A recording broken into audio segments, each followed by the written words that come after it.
Welcome back, everyone. Today, we're going deep, really deep, into the world of day trading.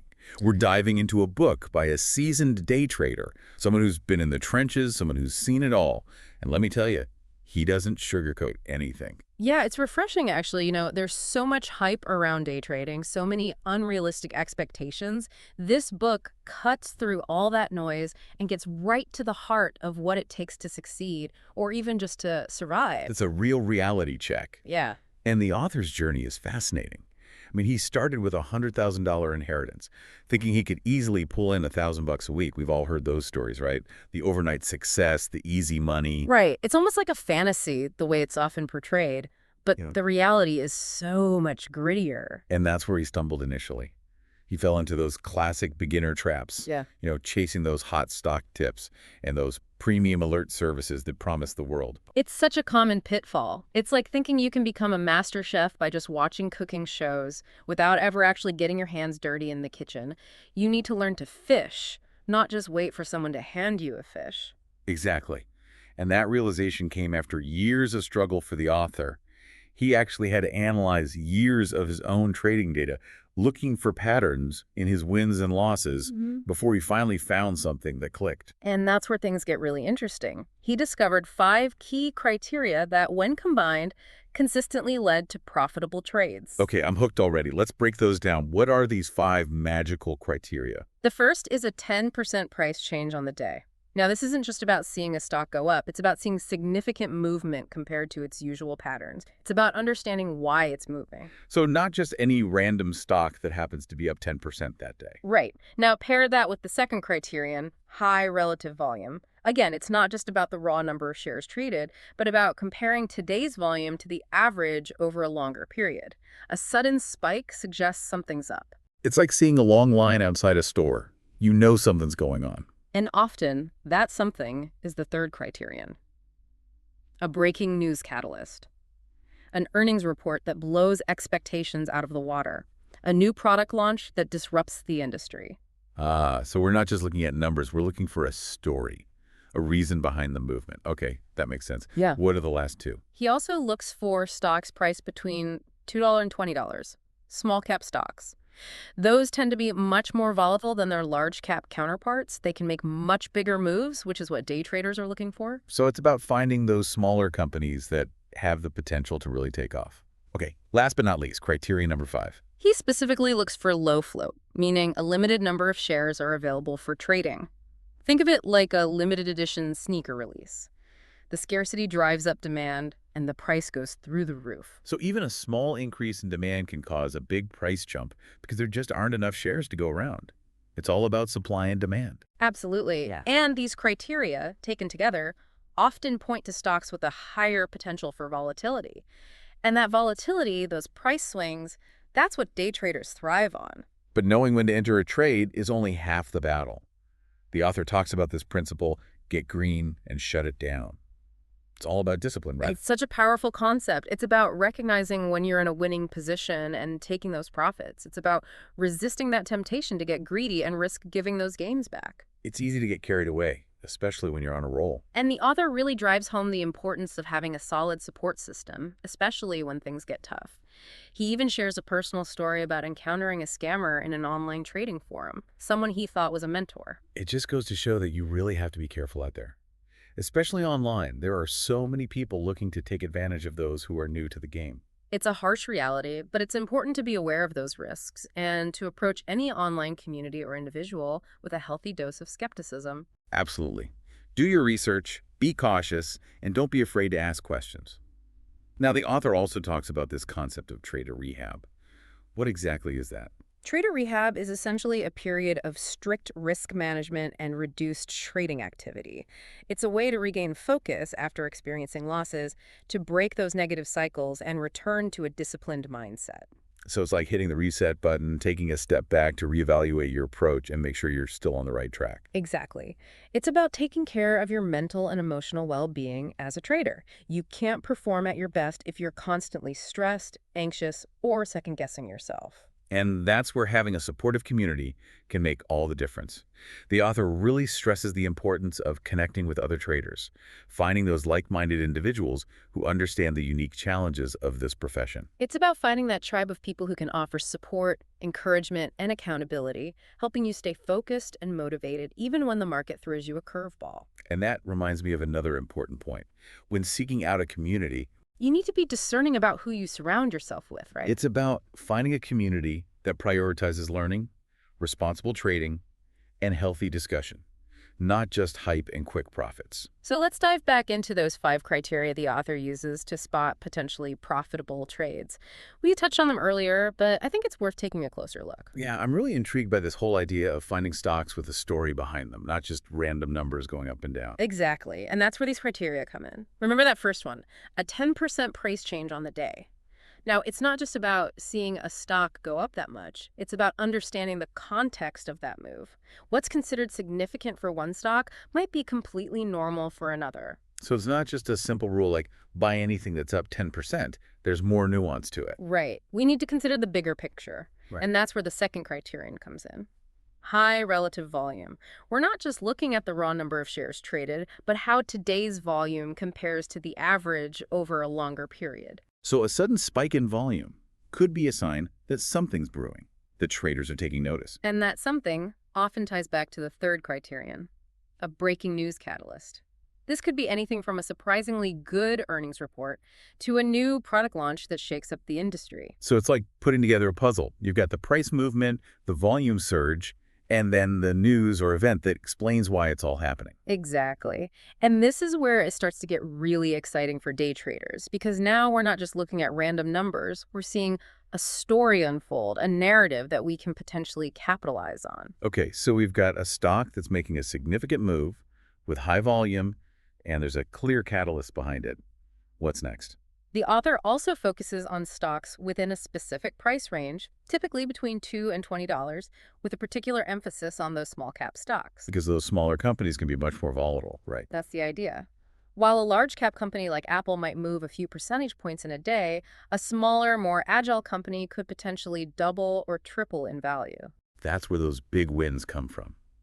Okay, so we've got a stock with a story, a price that's within our range, and what was that last criterion? Low float, right. Exactly. Low float means there's a limited number of shares available for trading. It's like those limited edition sneakers everyone wants to get their hands on. Yeah. The scarcity creates hype and drives up the price. So even a small increase in demand can have a big impact on the price because there just aren't enough shares to go around. And that's exactly what day traders are looking for, that potential for big price swings. Now, finding those stocks is only half the battle. The author also stresses the importance of having a clear exit strategy before you even enter a trade. So it's not just about knowing when to buy, but also knowing when to sell, right? Absolutely. Sure. He talks about setting a profit target, a predetermined price at which you're happy to sell and lock in those gains. This helps you avoid getting caught up in the emotion of the moment and potentially missing out on profits. It's about sticking to the plan, not letting greed take over. Exactly. And on the flip side, it's equally important to set a stop-loss order. This is a safety net that automatically sells your shares if the price drops to a certain level, limiting your potential losses. That sounds like a crucial tool for managing risk, especially in a market as volatile as this. It is, and it helps take some of the emotion out of trading, preventing those impulsive decisions that can often lead to bigger losses. So it's like having guardrails in place to help you stay on track, even when the market gets bumpy. Right. It's a way to protect yourself from those emotional impulses that can often lead to bad decisions. And remember, even with the best strategy in place, losses are inevitable in trading. What sets apart successful traders is their ability to manage those losses effectively, learn from them, and move forward without letting them derail their overall approach. That makes a lot of sense. It's not about avoiding losses altogether, but about minimizing their impact and not letting them shake your confidence. And that's where having a solid trading plan, a clear understanding of your risk tolerance, and those stop-loss orders in place can make a huge difference. It allows you to approach trading with a sense of calmness and discipline, even when the market is throwing curveballs. That brings us back to trader rehab. It sounds like a powerful tool for not just recovering from losses, but for continuously evaluating and refining your approach. It's about taking a step back, looking at the bigger picture, and making sure your strategy is still aligned with your goals and the current market conditions. Think of it as a periodic checkup for your trading plan. So it's not just a reactive measure, it's a proactive way to stay on top of your game and ensure you're always learning and evolving as a trader. Exactly. It's about taking ownership of your trading journey and actively seeking ways to improve your skills and decision making. Now, we've talked a lot about the mechanics of spotting trades and managing risk, but there's another layer to all of this, right? The psychological aspect of trading. The author emphasizes the importance of controlling those emotions like fear and greed. Absolutely. Trading can be an emotional roller coaster, and if you let those emotions dictate your decisions, you're likely to make impulsive moves that can cost you money. It sounds like it takes a certain level of detachment, a poker face approach, where you can stay calm and focused even when the market is going crazy. It does, and it's not easy. He suggests some practical techniques like regular exercise, meditation, or even limiting your exposure to social media to create a more calm and focused environment.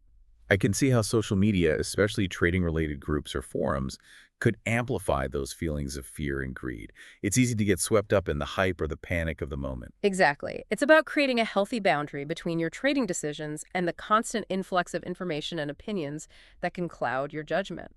You need to create a space where you can think clearly and make rational decisions based on your own analysis and your predefined trading plan, not on the latest rumors or trends you saw on social media. It's about taking control of your information diet and focusing on what truly matters.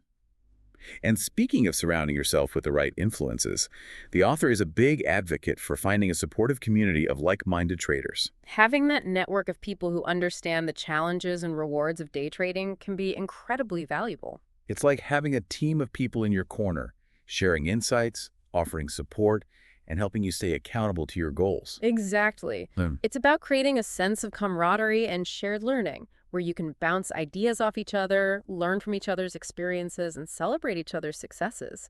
It's about building that support system that can help you navigate the ups and downs of the market and stay focused on the long-term journey. But as we've discussed before, not all communities are created equal.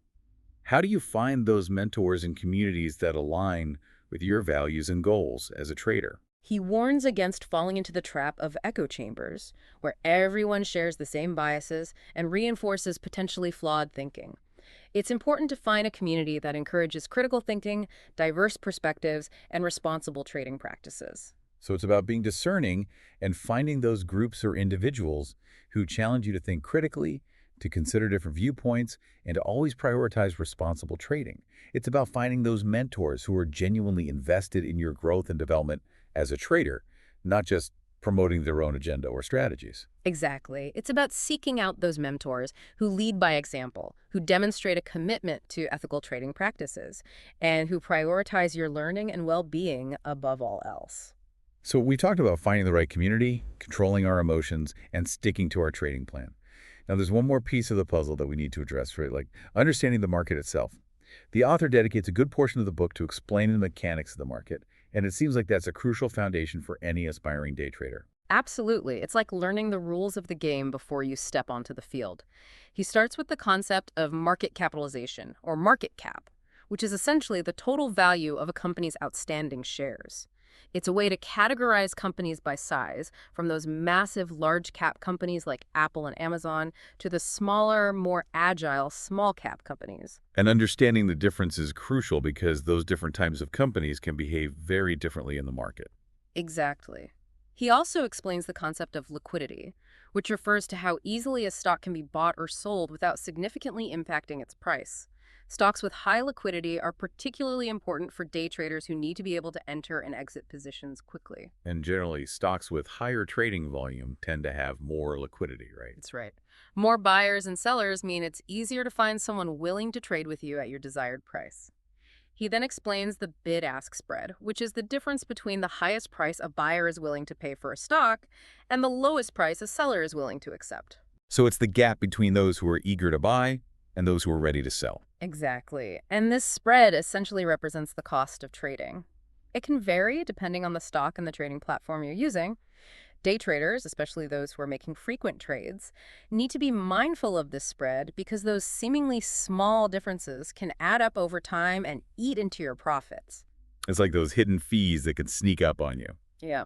Okay, so we've got market cap, liquidity, and the bid-ask spread. What else is there to consider? He also discusses volatility, which measures how much a stock's price fluctuates over time. High volatility means lots of price swings, which can be both exciting and terrifying for day traders. It's a double-edged sword. It creates those opportunities for big wins, but also those risks of significant losses. Exactly, and that's why risk management is so crucial. He talks about the importance of setting those stop-loss orders to protect yourself from those big drops, especially when dealing with volatile stocks. It's about finding that balance between the potential reward and the inherent risk. So it's not just about chasing the biggest moves, but also about protecting yourself from those potential wipeouts. Precisely. And he also touches on short selling, which is a strategy that allows you to profit from a stock's decline. But that sounds pretty risky. It can be.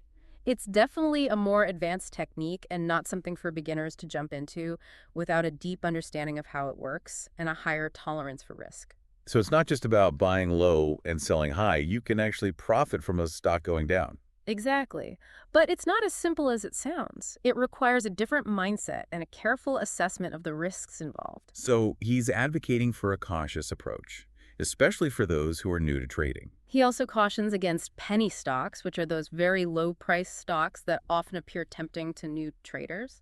They might seem like an easy way to make big returns because you can buy a lot of shares for a small amount of money. Exactly. But they're often associated with high volatility, manipulation, and even scams. So it's a buyer beware situation. He's also clear about the fact that there's no magic formula or holy grail trading system that guarantees profits. So it's not about finding that one secret strategy that unlocks the market. No.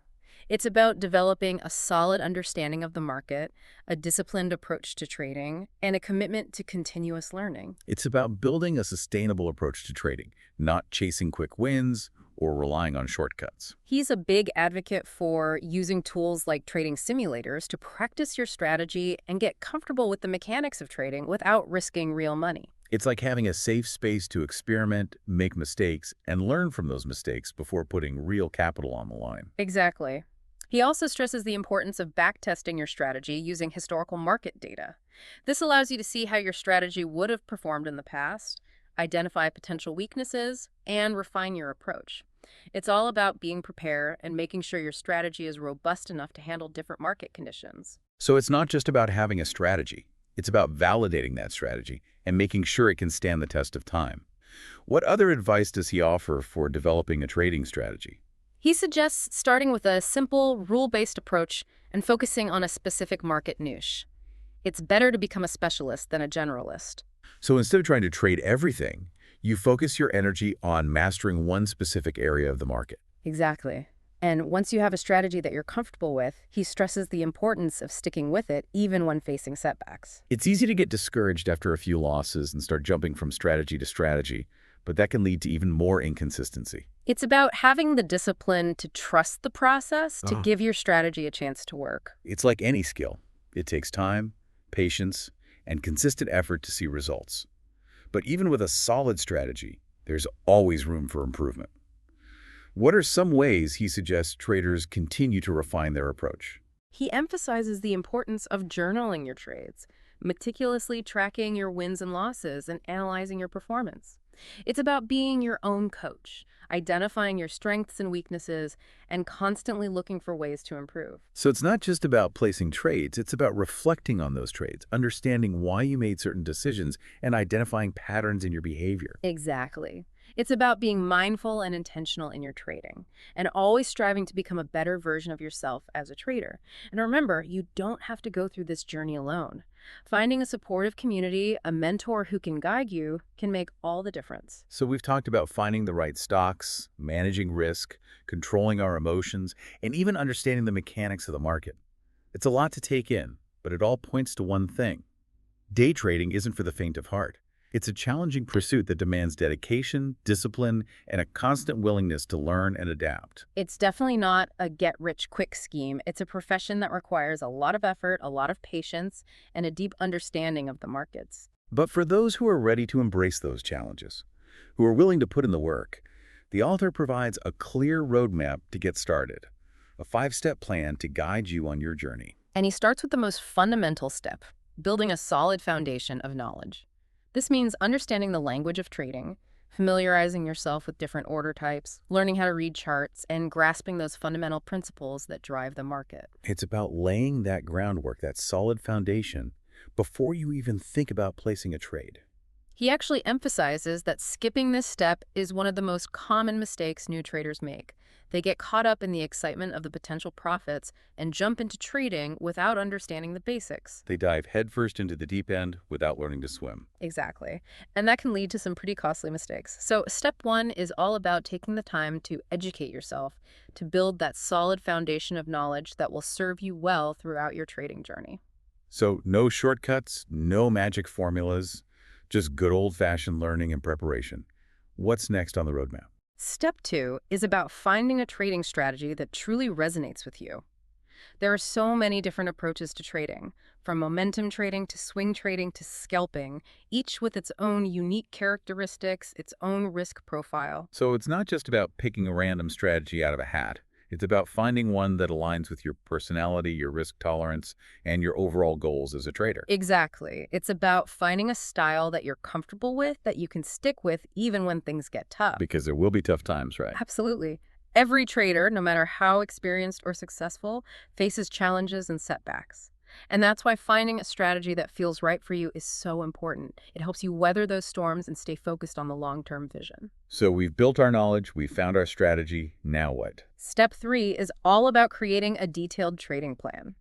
This isn't just about having a vague idea of what you want to do. It's about outlining your specific entry and exit criteria, your risk management rules, your profit targets, your stop loss levels. It's about taking the emotion out of trading and making decisions based on a predefined set of rules, not on impulse or gut feelings. Exactly. It's about bringing structure and discipline to your trading, which is essential for long-term success. So we've got our knowledge, our strategy, our plan. What's next? It's time to put it all into practice, right? Absolutely. Step four is all about practice, and the author strongly recommends using a trading simulator to test your strategy and refine your skills in a risk-free environment. It's like having a safe space to experiment, to make mistakes, to see how you react under pressure without putting real money on the line. Exactly. And it's an incredibly valuable tool for accelerating your learning curve and building confidence. So you can try different scenarios, see how your strategy performs under different market conditions, and fine-tune your approach without the fear of losing real capital. It's a fantastic way to prepare yourself for the real world of trading. And finally, what's that fifth and final step on the roadmap? The fifth step emphasizes the importance of finding a community, connecting with other traders. And we've talked about this throughout our deep dive. The value of community, of having that network of support, encouragement, and accountability. Absolutely. And it's something that the author really stresses. Day trading can be a lonely endeavor, especially if you're doing it from home. You're spending hours staring at charts, analyzing data, making decisions. It can feel isolating. And that's why finding a community of like-minded individuals, people who understand the challenges and rewards of trading, can make such a difference. It's about having that group of people who can support you, who can offer advice, who can celebrate your wins and help you learn from your losses. It's about creating that sense of camaraderie, that shared journey that can help you stay motivated and focused, especially when the market gets tough. Exactly. And as we've discussed, it's important to be selective about the communities you join. Look for groups that prioritize learning, responsible trading practices, and healthy discussion, not just hype and quick profits. It's about surrounding yourself with people who are genuinely invested in your growth and development as a trader. And speaking of growth and development, the author leaves us with a thought-provoking question. He asks, if day trading were truly easy, wouldn't everyone be doing it successfully? It's a great question, isn't it? It challenges us to think about the level of commitment, the effort, the dedication required to truly succeed in this field. It's a reminder that there are no shortcuts to success, no magic formulas, no guarantees. It's all about putting in the work, honing your skills, and constantly striving to become a better trader. And for those of you who are ready to embark on that journey, remember the author's 5-step roadmap. Start with building a solid foundation of knowledge. Then find a trading strategy that aligns with your personality and your risk tolerance. Next, develop a detailed trading plan that outlines your specific rules and goals. Then practice diligently using a simulator to refine your skills and build your confidence. And finally, find a supportive community of like-minded traders who can offer guidance, encouragement, and accountability. And if you're still on the fence, still exploring whether day trading is right for you, the author's website and community are great resources to check out. They offer a wealth of information, insights, and support for anyone interested in learning more about the world of day trading. Just remember to approach it with a critical eye, do your own research, and always prioritize responsible trading practices. It's been a pleasure diving into this book with you. And to our amazing listeners, thank you for joining us on this deep dive into the world of day trading. We hope you found this exploration insightful, valuable, and maybe even a little bit inspiring as you continue on your own journey of learning and growth. Stay tuned for our next episode where we'll delve into another fascinating topic. Until then, keep learning, keep exploring, and keep diving deep.